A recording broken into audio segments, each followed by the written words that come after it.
రాష్ట్రంలో నిర్బంధాల పర్వం కొనసాగుతుంది. ఎక్కడికక్కడ నిర్బంధ కాండకు తెగబడుతోంది కాంగ్రెస్ సర్కార్. మాజీ మంత్రి హరీష్ రావును పోలీసులు హౌస్ అరెస్ట్ చేశారు. కోకాపేటలోని హరీష్ రావు నివాసం వద్ద భారీగా పోలీసులు మోహరించారు. సనత్నగర్ టిమ్స్ ఆసుపత్రి సందర్శనకు వెళ్లి పేషెంట్లను పరామర్శిస్తామని హరీష్ రావు ప్రకటించడంతో సర్కార్కు వణుకు మొదలైంది. దెబ్బకు జెడిసి పోలీసులను ఉసిగొల్పింది.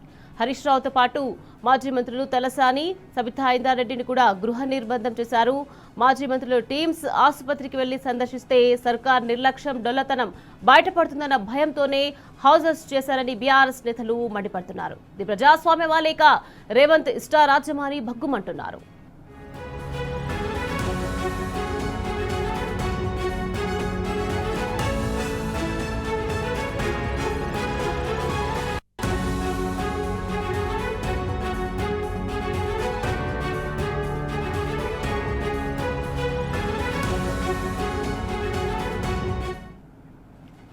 రాష్ట్రంలో నిర్బంధాల పర్వం కొనసాగుతుంది. ఎక్కడికక్కడ నిర్బంధ కాండకు తెగబడుతోంది కాంగ్రెస్ సర్కార్.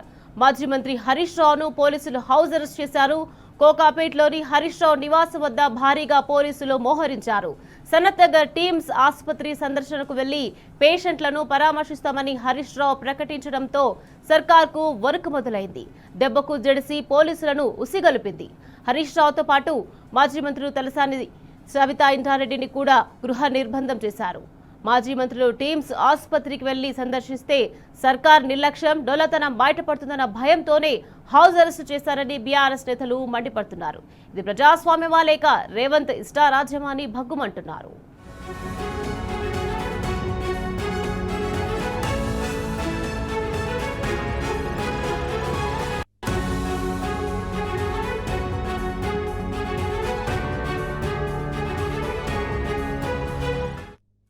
రైట్, ఇదే అంశానికి సంబంధించి మరింత సమాచారాన్ని మా ప్రతినిధి లివిల్ మనకు ఫోన్ లైన్ లో అందించేందుకు సిద్ధంగా ఉన్నారు.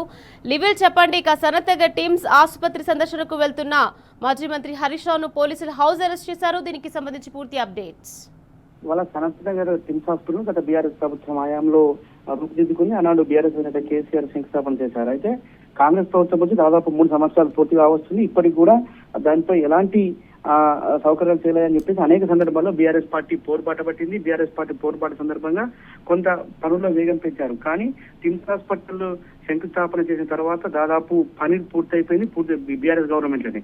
కానీ కాంగ్రెస్ గవర్నమెంట్ వచ్చిన తర్వాత దాన్ని పూర్తి చేయడంలో పూర్తిగా వైఫల్యం చెందింది. ఎలాంటి ముందుకు పోగలేకపోవడంతో మరొక్కసారి బీఆర్ఎస్ పార్టీ హెచ్చరించడంతో ఇటీవల మొన్న 17వ తేదీ నాడు ముఖ్యమంత్రి చేతుల మీదుగా దాన్ని పెద్ద ఎత్తున అంగు ఆర్భాటాలు, పెద్ద ఎత్తున ప్రచార ఆర్భాటాలతో ప్రారంభించారు. కానీ ప్రచార ఆర్భాటాల్లో ఉన్న అది అక్కడ పనిలో కనిపించట్లేదు. పూర్తిగా ఓపీ సేవలకే పరిమితం చేసే దిశగా ఇవాళ ప్రభుత్వం అడుగులు వేస్తుంది. అనేక లోపాలున్నాయి, అనేక సమస్యలు ఉన్నాయని చెప్పేసి బీఆర్ఎస్ పార్టీ మాజీ మంత్రి డిప్యూటీ గవర్నర్ హరీష్ రావు ఆధ్వర్యంలో ఇవాళ సనత్నగర్ టిమ్స్ హాస్పిటల్ సందర్శించి అక్కడ సమస్యలు అడిగి తెలుసుకునేందుకు ఇవాళ 11 గంటలకు టిమ్స్ హాస్పిటల్కి వస్తానని చెప్పేసి ప్రోగ్రామ్ కండక్ట్ చేస్తాం, అక్కడ ఉన్న సమస్యలు అన్నింటినీ కూడా తెలుసుకుందామని చెప్పేసి వస్తామని అనుకున్న నేపథ్యంలో ఒక్కసారిగా ప్రభుత్వం తన అసమర్థతను, తన అలసత్వాన్ని మరొకసారి ప్రదర్శించింది. అందులో సమస్యలు పూర్తిగా చాలా సమస్యలు ఉన్నాయి, అనేక ఇబ్బందులు ఉన్నాయి. వాళ్ళ రోగులకు కనీస సౌకర్యాలు కల్పించలేదు. కేవలం ప్రచార ఆర్భాటానికి మాత్రమే ముఖ్యమంత్రి హడావిడిగా ప్రారంభించారు తప్ప అందులో ఎక్కడ కూడా ఎలాంటి పనులు పురోగతి లేదు. కనుక పోతే మా దొంగతనం బయటపడుతుంది, మా సమర్థత బయటపడుతుందని వీళ్ళ ప్రభుత్వం పోలీసులను అడ్డుపెట్టి కుట్రలు చేసింది. ప్రధానంగా మాజీ మంత్రి డిప్యూటీ గవర్నర్ ఉన్న హరీష్ రావుతో పాటు డిప్యూటీ గవర్నర్లైన తలసాని శ్రీనివాస్ యాదవ్, సబితా ఇంద్రారెడ్డి ముగ్గురిని కూడా హౌస్ అరెస్ట్ చేసి ఇవాళ నిర్బంధించారు. ఖచ్చితంగా అనేక సమస్యలతో అక్కడ ఇబ్బందికరంగా ఉంది. టిమ్స్ హాస్పిటల్ 1000 పడకల ఆసుపత్రి, దాన్ని వాళ్ళ పేద ప్రజలకు కార్పొరేట్ స్థాయి వైద్యం అందించేందుకు బీఆర్ఎస్ ప్రభుత్వం ఆనాడు రూపకల్పన చేసింది. కానీ ఇవాళ కేవలం ఓపీ సేవలకే పరిమితం చేసేందుకు అనేక లోపాలతో ఇవాళ దాన్ని పూర్తిగా భ్రష్టు పట్టించేందుకు ఈ కాంగ్రెస్ ప్రభుత్వం ముందు చూపుతూ ఉంది. కనుక అవన్నీ బయటపడతాయి. ఇవన్నిటితో ఇవాళ ప్రభుత్వానికి మరింత చెడ్డ పేరు వస్తుంది. నిన్న మొన్న చూసిన ప్రచారం అంతా ఇవాళ డొల్లా అవుతుంది. కనుక అడిగి పోతే హరీష్ రావు అన్ని బయట పెడతాను ఒక కుట్రతో ఇవాళ హరీష్ రావును, ఇటు సత్యారెడ్డిని, తలసాని శ్రీనివాసరావుతో పాటు ఇవాళ స్థానిక ఎమ్మెల్యేలను, హైదరాబాద్ నగరానికి ఎమ్మెల్యేలను, ముఖ్య నాయకులందరినీ కూడా ఎక్కడికక్కడ గృహ నిర్బంధం చేశారు. వాళ్ళ సనత్ నగర్ నియోజకవర్గం, జుబ్లీ నియోజకవర్గంలోని ముఖ్య నాయకులను కూడా ఎక్కడికక్కడ అబ్జర్వ్ చేసి టిమ్స్ హాస్పిటల్కి వెళ్లకుండా ఇవాళ ప్రభుత్వం అడ్డుకుంది. కానీ ఎన్ని రోజులైనా టిమ్స్ హాస్పిటల్లో కనీస సౌకర్యాలు కల్పించాలి, మెరుగైన వైద్యం అందించాలి, పేదలకి అన్ని సకల వసతులతో ఏర్పాటు చేసిన టిమ్స్ హాస్పిటల్ వాళ్ళ కేవలం ఓపీ సేవలకి పరిమితం చేయకుండా పూర్తి స్థాయి వైద్యం అందించాలని చెప్పేసి కూడా బీఆర్ఎస్ పార్టీ డిమాండ్ చేస్తుంది. ఎన్ని అడ్డంకులు సృష్టించినా ఖచ్చితంగా టిమ్స్ హాస్పిటల్ చేరుకొని అక్కడ సమస్యలని వాళ్ళ ప్రజల ముందు ఉంచుతాం, ఇలా ప్రభుత్వాన్ని అక్కడ డిమాండ్ చేస్తాం.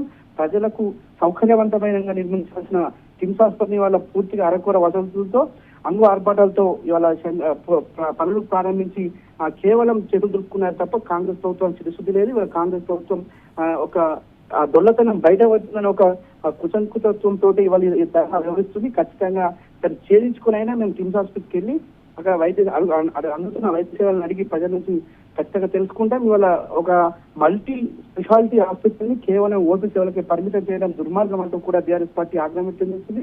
ఇటు హరీష్ రావుతో పాటు రవితారెడ్డి తలసాని శ్రీనివాసరావును గృహ నిర్బంధం చేయడం పట్ల బీఆర్ఎస్ పార్టీ తీవ్రంగా ఖండిస్తుంది. మండిపడుతున్న పరిస్థితి ఖచ్చితంగా ఎట్టి పరిస్థితులు చేరుకొని అక్కడ వైద్య సౌకర్యాలను ఇతర సౌకర్యాలు అన్నింటినీ కూడా ప్రజల ముందు ఉంచుతామని సందర్భంగా బీఆర్ఎస్ పార్టీ చెప్తుంది. Right, thank you లివిల్.